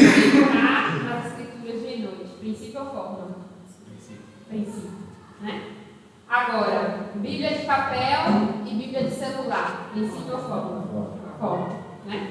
Então, o antigo não pode dizer que a Bíblia no celular não é Bíblia, porque você não está quebrando o princípio, você está quebrando uma forma diferente. Mas, se os novos usam o tempo que é para ler a Bíblia, né? No culto, ou em casa, no devocional, e aí abre o Instagram e o Facebook nem mais, né? Instagram, TikTok e não sei o quê. Aí tem quebra do princípio, da centralidade da palavra e da importância de priorizar o Senhor. Então, acho que um exercício prático que a gente pode, né, que vocês podem fazer, para saber quais guerras lutar, isso fere o princípio da palavra de Deus, vamos ajustar o princípio. Vamos sentar e conversar e ajustar o coração. Agora, é só porque é uma forma diferente da que a minha geração está acostumada, aí talvez a gente tenha que baixar a guarda e entender que é algo geracional, né? E não necessariamente está ferindo algum princípio da palavra de Deus. Ficou claro? Não sei se você conseguiu explicar bem. E aí, falando especificamente, né, dos desafios da geração Z e Alpha, como que a gente sai do conflito geracional, né, do abismo entre as gerações, para uma convivência geracional, né, para construir essa ponte entre as diferentes gerações, né? E isso é o princípio bíblico. Salmo 145:4 diz: uma geração contará a outra a grandiosidade dos seus feitos, eles anunciarão os teus atos poderosos. Então, é nosso papel, né? É um mandamento, nós levarmos adiante, construirmos pontes entre as gerações para proclamar os princípios do Senhor, né? E aí, 4, então, princípios práticos, né? O primeiro deles, o diálogo. Acabou com a folha de Léo? 145:3. 145:4. Então, o primeiro ponto, né, o primeiro caminho é o diálogo, né? As falas que são unilaterais, puramente expositivas e vindo de pessoas que não têm relação com eles, não surtem efeito, raramente surtem efeito, né? As relações, a gente foi vendo lá a desconstrução da figura de autoridade, né? Então, as relações, elas se tornaram cada vez mais horizontais. Então, eu não vou te ouvir só porque você é o pastor. Eu vou te ouvir se você for o pastor e tiver relacionamento comigo e eu julgar que o que você tem a dizer é importante para mim. Então, eles prezam por essa horizontalidade. Então, o diálogo é um caminho, né? Eles não gostam de autoritarismo, de posições e de estruturas fixas. Gostam de se sentirem participantes das estruturas nas quais eles estão inseridos, né? Então, precisam ter espaço para se expressar, para dizer o que sente, para colocar as dúvidas, os medos, as crises e ansiedades. E isso é muito real, assim, porque, como eu falei, né, eu tinha muita dificuldade com isso, achava que, meu Deus, um drama, né, adolescente, principalmente com os mais novos lá na faculdade. E aí, quando eu falei assim, não, eu vou realmente ouvir, sabe assim, isso aqui que ele está fazendo, esse drama que ele está fazendo, não é realmente um drama para ele, né? Então, vamos parar aqui e conversar. E aí eu fui vendo que você realmente consegue se conectar melhor, porque é isso, né, a horizontalidade da relação. Por outro lado, por conta de tudo isso, eles têm dificuldade com figura de autoridade e respeito à hierarquia. E aí, isso fere o princípio bíblico, porque a Bíblia diz que as autoridades são estabelecidas por Deus. Então, a gente precisa conversar sobre isso, precisa pontuar e ministrar o coração, né? Então, assim, eu estabeleço o diálogo, porque eles recebem melhor aquilo que você propõe por meio do diálogo, você ouve eles, porque eles precisam disso, e eu vejo até esse cuidado, né? Falando do nosso ministério de adolescente, dessa preocupação de ouvir sobre essas questões, das conversas com eles, né? Serem interativas, então eles precisam disso. Um recurso como igreja, né, de forma prática, é sempre perguntar se ele tem dúvida, se compreende o que foi dito. Então, depois do sermão, por exemplo, né, então, a fala expositiva é unilateral, né? Então, depois disso, o que você achou? O que você entendeu? O que é que, né, você contrapõe disso? Então, ter esse caminho de diálogo, mas, ao mesmo tempo, a gente precisa pontuar sobre essa questão da autoridade, da hierarquia, que não precisa ser uma obediência cega, obviamente, né? Mas é um princípio bíblico. Então, isso aqui vocês têm que seguir por temor a Deus, né? O que a Bíblia diz. E aí, o outro ponto é que, ao dialogar, você está ensinando eles sobre a conversa na vida real, né? Porque eles vivem tanto no ambiente virtual e, às vezes, até entre eles, né? Eles conversam virtualmente. Eu fui visitar uma amiga e eu fiquei chocada, porque você estava os dois filhos brincando. E assim, eles estavam na mesma casa, mas era um no celular brincando com o personagem do outro, no mesmo celular, tipo, no mesmo ambiente, mas a brincadeira era pelos celulares, né? Então, quando a gente estabelece esse princípio do diálogo, a gente está ensinando eles sobre a conversa na vida real, sobre realmente parar para ouvir, o olho no olho, são coisas que eles foram perdendo ao longo do tempo, né? Então, o primeiro ponto, o diálogo. Segundo ponto, cuidado. E aí o cuidado, ele se manifesta por meio do discipulado, eu chamei, né, de discipulado e de relacionalidade. Com relação ao discipulado,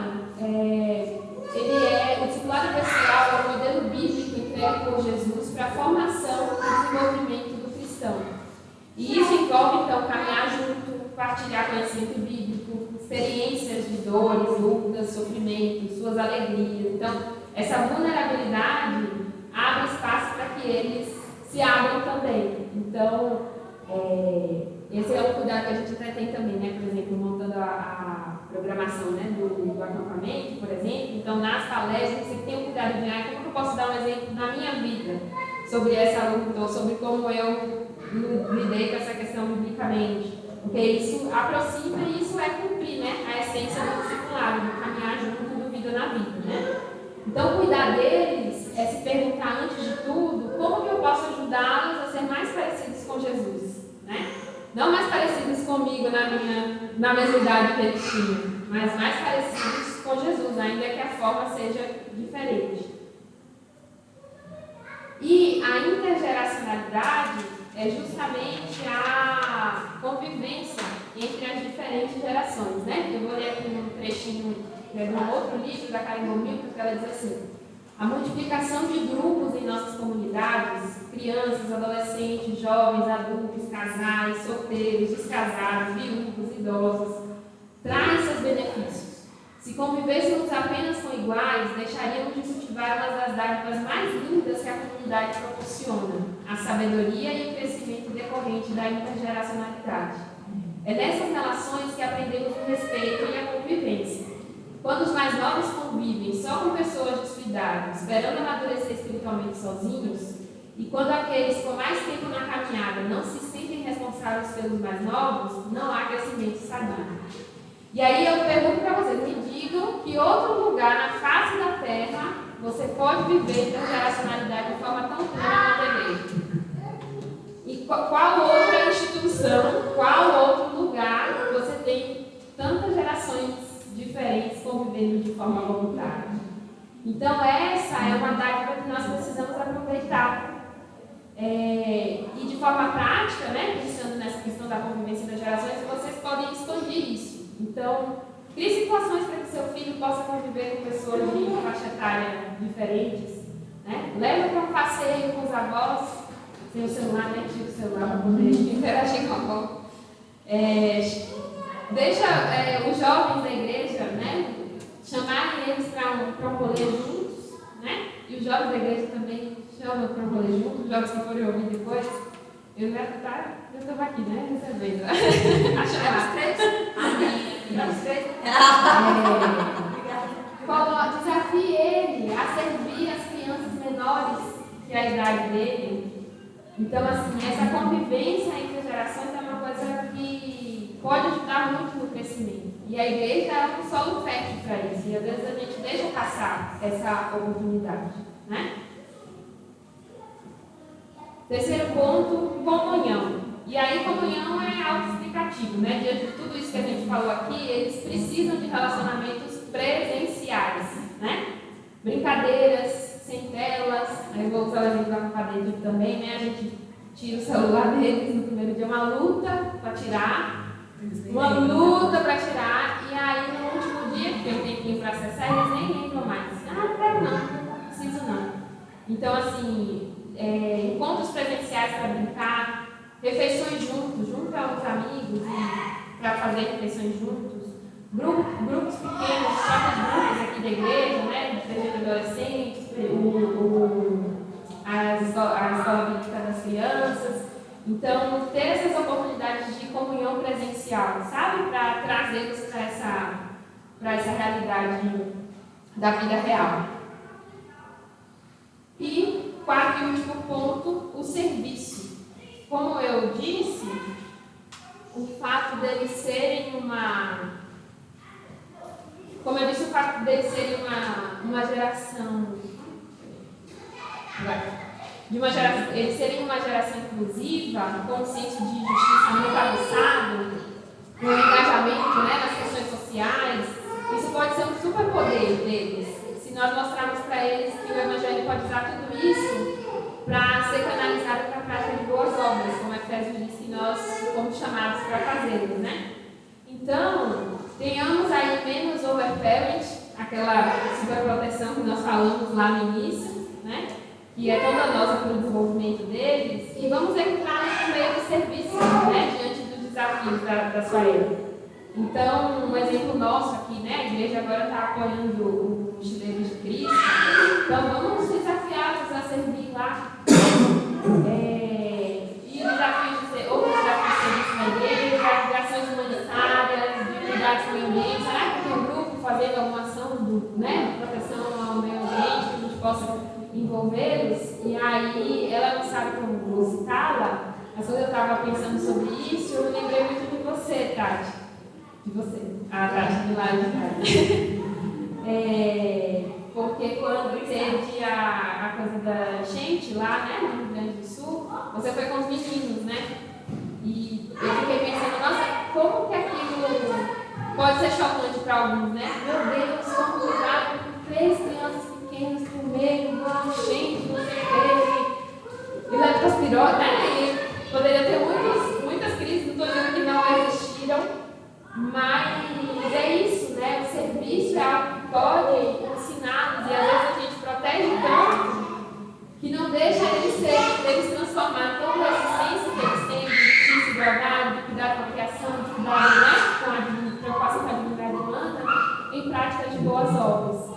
Então, eu realmente penso e creio que a gente precisa decidir se a gente realmente crê que o Deus que nos chamou para esse tempo e para essa geração. A palavra diz que o Senhor nos planejou antes mesmo da fundação do mundo. Então, Ele sabia que os filhos de vocês nasceriam nessa geração e com todos esses desafios. Assim. Mas o nosso papel é ajudar eles a florescerem, né, nessas potencialidades e ter menos medo disso e enxergar realmente o que o Evangelho pode fazer por meio deles nessa geração. Desculpa, gente. Bom, e aí, caminhando para as nossas conclusões, agora realmente eu já estou acabando, eu fiquei pensando depois, né, Deus trazer um raio-x, né, dos dilemas dessa geração. Realmente ajuda ou gera mais desespero para os pais?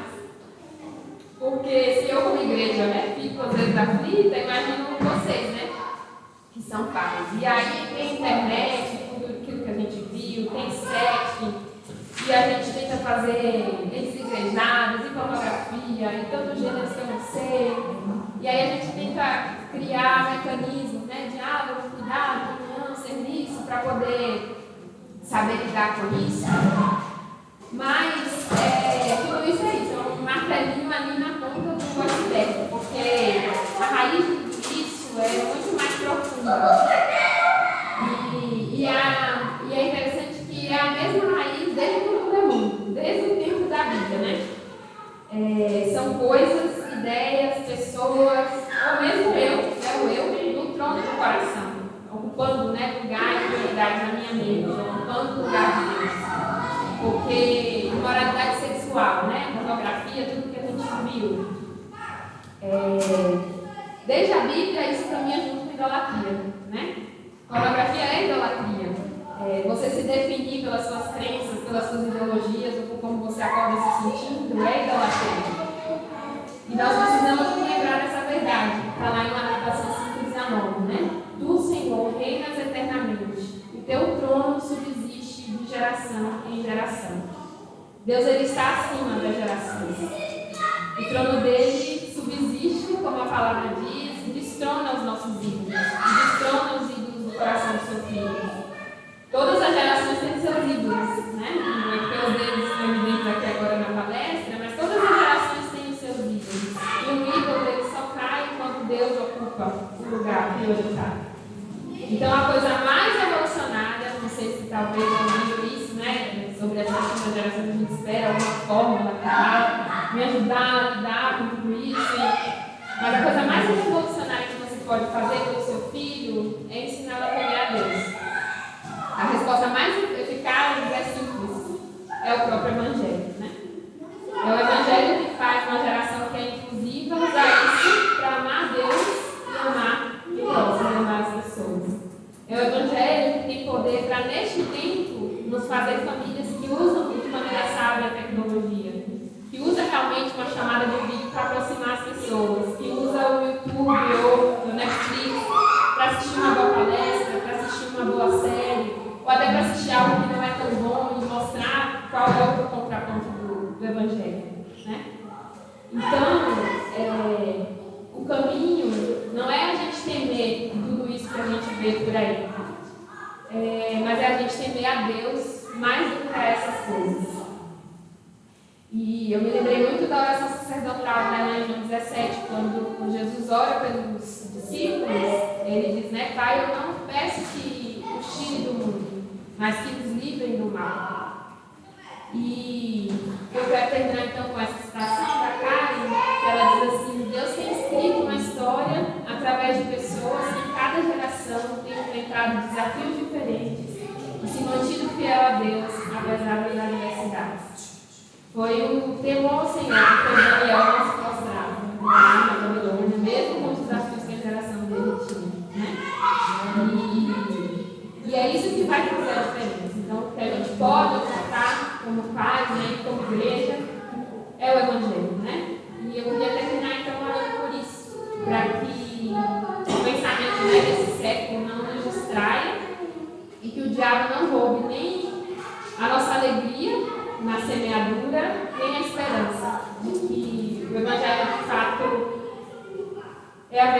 idade e Ele salva em qualquer geração. Deus salva em qualquer geração, né? E o Senhorio de Cristo, Ele destrona os ídolos em qualquer geração. Amém? Senhor, nós te agradecemos por esse tempo, te agradecemos, ó Deus, e exaltamos o Senhor pela sua soberania, Pai.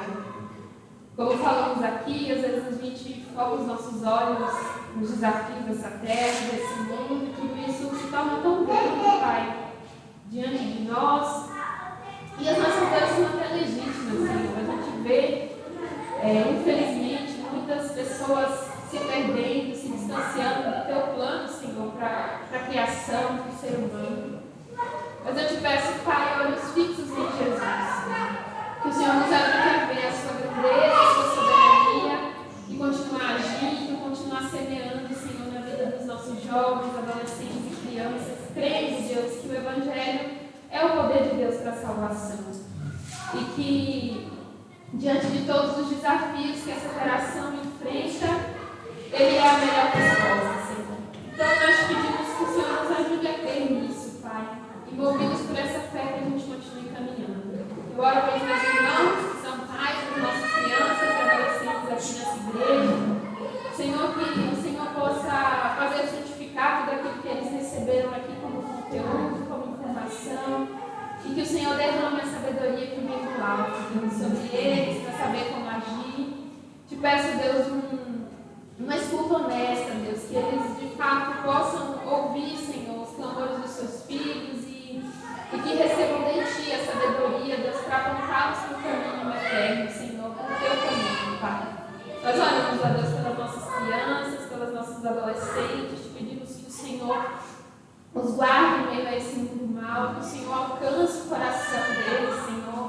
O melhor da nossa pedagogia não pode transformar o coração deles, ó Deus, mas o Senhor pode, Pai. E eu te peço também, Deus, que o Senhor os use, Pai. Eles têm o potencial, Senhor, de lidar com as questões desse mundo que nós não temos, Senhor. Então eu te peço que o Senhor nos equipe, Pai, com a sua palavra, que o Senhor os adestre, Deus, adestre as mãos deles para as batalhas, ó Deus, dessa geração. E nós proclamamos, ó Deus, que eles farão a diferença, Senhor, que eles serão líderes, ó Deus, da igreja no futuro, Senhor, que eles serão, Deus, profissionais no mercado de trabalho que darão testemunho da Tua luz, na linguagem deles, na forma deles, ó Deus, mas o Seu nome será glorificado também nessa geração, Deus, porque isso não tem a ver conosco, isso tem a ver com o Senhor. Amém. Com o Seu compromisso, Deus, com o Seu nome ao longo das gerações, Pai. Eu te peço isso em nome de Jesus, Deus. Amém. Amém.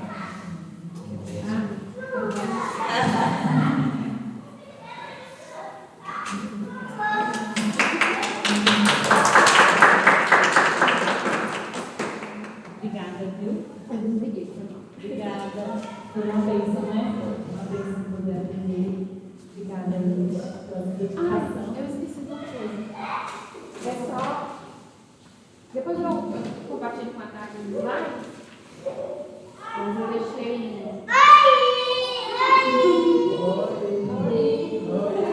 Eu compartilho com a Tati os slides, mas aí eu deixei na última página algumas recomendações. Tudo que eu li e ouvi, eu acho que esses são. Na verdade, como palavra, foi só um ponto da citação, de referência, mas ele tem um outro enfoque, né? Mas ela tem um capítulo sobre intergeracionalidade, que eu achei legal. Mas a pesquisa do Rodolfo, que foi pesquisada aqui, é naquele Geração Selfie. Ele é um pastor de jovens e fez esse trabalho assim uma vez. Ele tem muito detalhe técnico também, né? Mas é muito bom.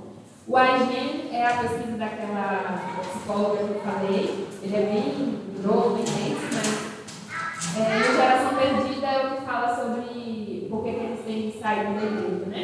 E essa palestra tem no YouTube, só que Geração Perdida vai ser Tabernáculos. Acho que de algumas que eu ouvi, ele fala muito no contexto de missão, né? Porque o pessoal, quando missionário, está precisando estudar isso para saber como lidar com os missionários de diferentes gerações, né? Então ele vai aplicar muito nesse contexto, mas o panorama que ele traz é muita coisa que eu coloquei aqui também na apresentação. Então depois vocês podem aprofundar mais no assunto, tá bom? Obrigada. Bom, é isso, gente. Então, Muito obrigada, Ingrid, pela sua dedicação. E acho que isso desafia muito o nosso coração em confiar, né? Em ter nossa confiança no Evangelho, no poder da salvação do Evangelho, mas também em buscar a sabedoria juntos, né? E essa é a ideia desses encontros, né? A gente crescer junto, se edificar, tirar as dúvidas, compartilhar. E até trocar, né, algumas coisas que a gente não sabe lidar com os nossos filhos, da nossa geração. Essa geração ainda não pega as crianças, né? Pega talvez alguns adolescentes, um pouco mais velhos, né? Mas ela vai refletir na próxima geração, que é a das nossas crianças. Porque as nossas crianças ainda não têm estudo, né, gente? Não está fechada. Não é uma geração fechada, é uma geração que está sendo construída. Então ainda não tem muitos estudos sobre a geração, porque ela não fechou. Às vezes já fechou, né? Mas ela vai ter impactos na próxima. Então a gente enxerga isso para a gente ter sabedoria, entender o nosso tempo, entender até a tática. A gente precisa de uma apologética para nós. A gente precisa saber defender a nossa fé diante desses princípios que estão sendo feridos do Evangelho, né? E eu acho que essa é a ideia mesmo desses encontros, a gente poder entender melhor e buscar sabedoria espiritual, tá bom? Muito obrigada pela discussão de vocês e que Deus nos abençoe aí no próximo ano também, para que a gente possa ter mais tempo de assim. Amém? É isso aí, gente. Toma um lanchinho, tem bastante. E vamos lá. Já não tem.